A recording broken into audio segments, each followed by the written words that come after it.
Europe Midi, Jean-Michel Apathy, Maxime Switek. Il est 13h49 sur Europe 1 et c'est la suite des découvertes d'Europe Midi avec une super idée sortie pour les jeunes, du cinéma et votre soirée télé. Et ça discute beaucoup, mais beaucoup pendant la publicité sont dissipés. Benjamin Josse, remettez de l'ordre dans tout ça. Parlez-nous de cette comédie musicale qui vous a enchanté à Londres. Une comédie qui va enchanter parents et enfants. Aladdin, la version Disney de sortie en 1992 au cinéma, a été adaptée sur scène. Le show est joué en ce moment aux États-Unis, mais aussi en Australie, en Allemagne et au Japon. Et vendredi prochain, le 27 mai, la comédie musicale va s'installer à Londres au Prince Edward Theatre pour une durée indéterminée. Alors attention, bien sûr, on ne parle pas d'un petit spectacle du type de la troupe des Farfadets de Limoges, mais d'une grosse machine absolument magique. Qu'est-ce que vous avez contre Limoges? Rien contre du les tout. Farfadets. Un petit peu plus, mais des décors de presque 10 mètres de haut, plus de 300 costumes, des effets pyrotechniques, un tapis volant bien sûr. C'est la moindre des choses pour Aladdin. Ouais. Et puis un orchestre live impressionnant chaque soir pour une musique qui l'est tout autant. La preuve.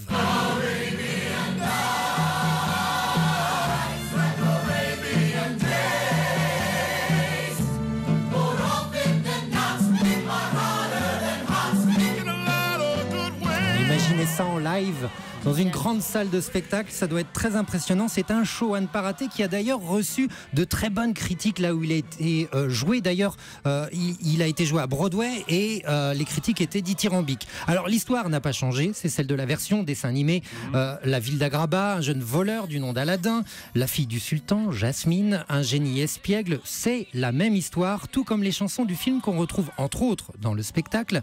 Des chansons composées par Alan Menken. Alors pour ceux qui ne connaissent pas, c'est juste quelqu'un qui a été nommé 15 fois aux Oscars, qui en a remporté 8, tous pour des bandes-sons de films Disney, dont celle d'Aladin avec cette chanson. A whole new world, a new fantastic point of view.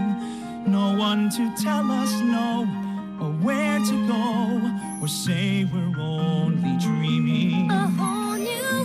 Ce rêve bleu en français. Voilà, exactement, c'est la chanson. On va pas l'avoir toute la journée dans ma tête. Ah ben j'espère qu'on va l'avoir toute la journée dans la tête, elle est vachement bien. C'est la chanson qui est interprétée sur le tapis volant dans le show en fait. Mais ce n'est pas le clou du spectacle. Le génie vole la vedette absolument à tout le monde. D'ailleurs, celui qui joue ce rôle a reçu un Tony Award pour jouer le génie. On espère que le comédien anglais aura le même succès. Bref, je vous recommande ce show qui passe à Londres en ce moment. Espérons qu'il vienne bientôt en France, mais en attendant, il est à portée d'Eurostar, donc on peut en profiter. Oui, on peut en profiter surtout sur Europe 1. Et puis à Paris, effectivement, rien de prévu pour l'instant. Rien de prévu pour l'instant, mais on croise les doigts.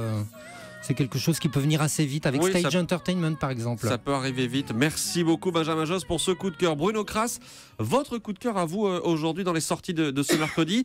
C'est un film d'Elie Chouraki, L'origine de la violence. Oui, alors les plus anciens d'entre nous doivent se souvenir que l'un des premiers films d'Elie Chouraki, c'était Qu'est-ce qui fait courir David? Et j'ai pensé à ça parce que là, c'est Qu'est-ce qui a fait mourir David, puisque l'un des personnages du film s'appelle David. En fait, c'est Nathan Fabre, qui est joué par Stanley Weber, le fils de Jacques Weber, qui est un type qui est un professeur. Alors c'est drôle parce qu'il est professeur dans un collège franco-allemand. Il tombe amoureux d'une jeune Allemande. Il ne sait pas qu'il est juif, mais il va vite le comprendre, car un jour, dans ses études, dans sa recherche sur une thèse, il va à Buchenwald, et dans les photos qui sont affichées dans le musée de Buchenwald, il voit la photo d'un officier allemand, et derrière, un déporté, qui est le portrait craché de son propre père. Son père est joué par Richard Berry, il va voir son père, lui dit « Dis-moi, j'ai vu quelque chose d'extrêmement troublant », et son père botte en touche.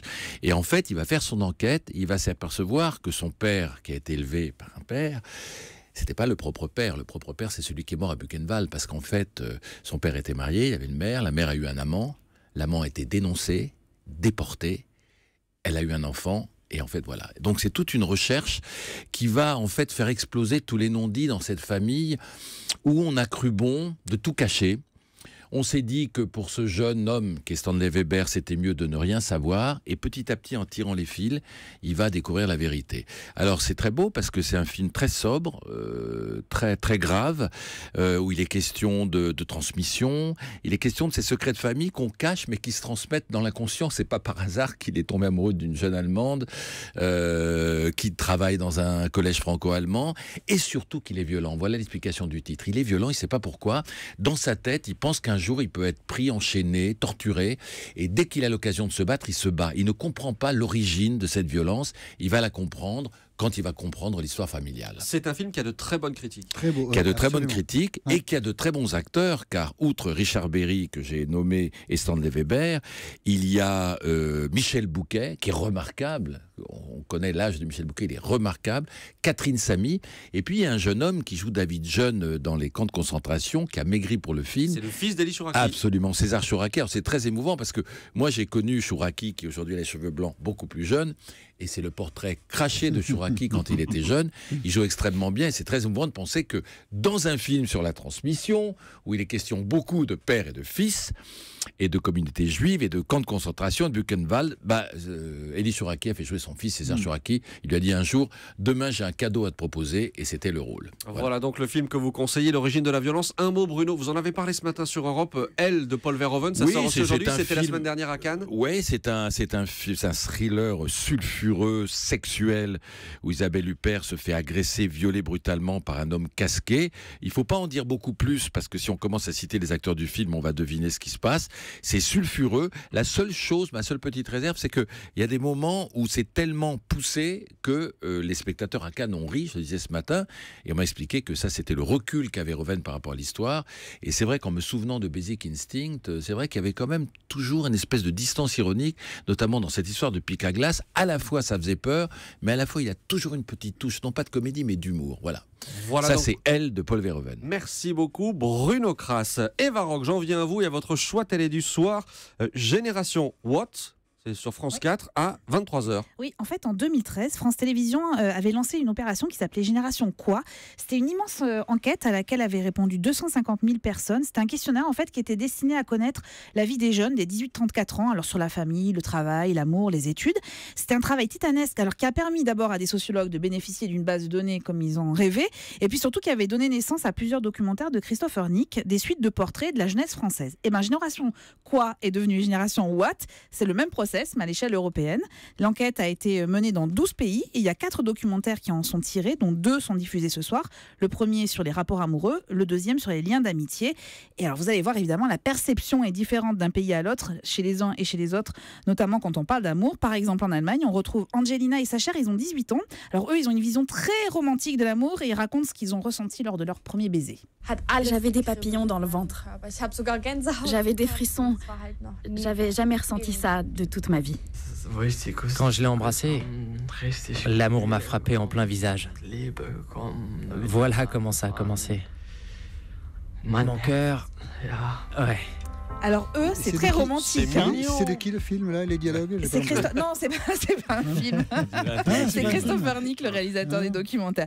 Alors on part à Manchester et vous allez voir, c'est une autre histoire.